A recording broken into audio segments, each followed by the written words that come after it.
في أطراف القاهرة القديمة توجد مقابر لا يذكرها أحد، مكان مهجور لا يسمع فيه سوى الريح وهمسات لا يعرف أحد مصدرها. لكن الليلة لم تكن المقابر خالية كما تبدو.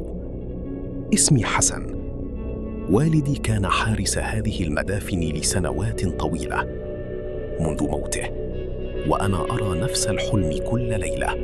إسماعيل صديقي الوحيد أصر أن يرافقني. كان يظن أنني أتوهم وأن كل ما يحدث مجرد خوف قديم، لكنه توقف عن الكلام عندما سمع الهمس بنفسه. دخلنا ممرا ضيقا بين القبور. الظلام كان كثيفا حتى ضوء الكشاف بدا ضعيفا داخله.